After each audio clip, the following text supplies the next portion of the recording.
US President Donald Trump's first official visit to Britain lasted barely 2 days, but he managed to leave behind a perplexing trail of mixed messages, confusing signals on Brexit and a British Prime Minister scrambling to cope with the political fallout. Mr. Trump, an ardent Brexit supporter, arrived in London on Thursday after a tumult of criticism levelled at Prime Minister Theresa May for her handling of Brexit.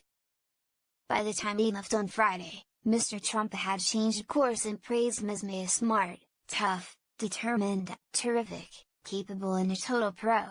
"I would much rather have her as my friend than my enemy, that I can tell you," he told reporters during a news conference with Ms. May, during which he also described US-Britain relations as the highest level of special. But there was still a lot of confusion. Mr. Trump said he'd offered a suggestion to Ms. May about how she should negotiate with the European Union, but he didn't say what he'd advised. Instead, he cryptically said that she'd found his proposal too brutal. "I could fully understand why she thought it was a little bit tough. And maybe, someday, she'll do that. If they don't make the right deal, she might very well do what I suggested that she might want to do," he said.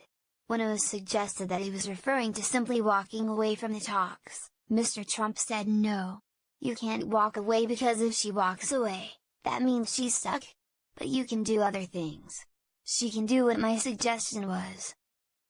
At another point, Mr. Trump talked about Britain perhaps leaving the EU, which prompted Ms. May to correct him by saying flatly, "We will be leaving the European Union, and we are leaving on the 29th of March, 2019.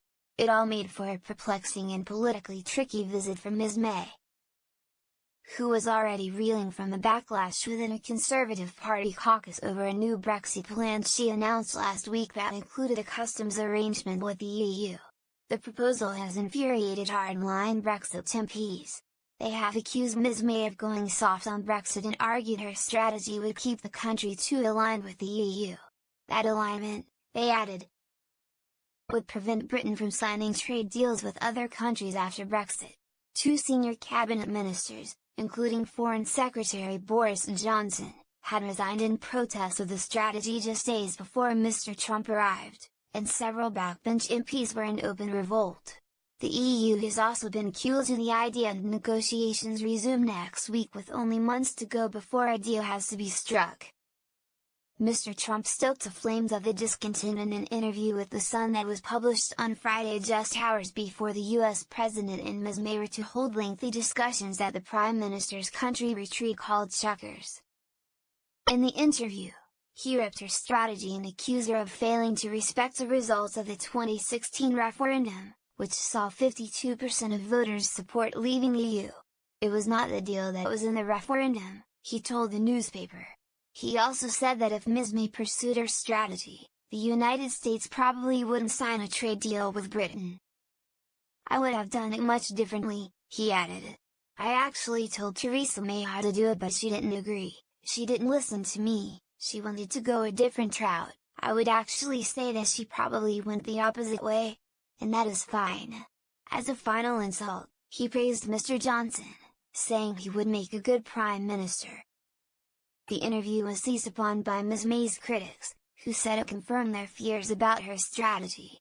Mr. Trump's intervention was very important, because if you can do a trade deal with your closest ally, then who can you do a trade deal with? Said Jacob Rees-Mogg, a Tory MP who has been among the sharpest critics of Ms. May's plan. By Friday afternoon, Mr. Trump appeared to backtrack, saying he'd had an opportunity to learn more about Ms. May's plan from her advisors and that he now felt a trade deal with the United States would be possible.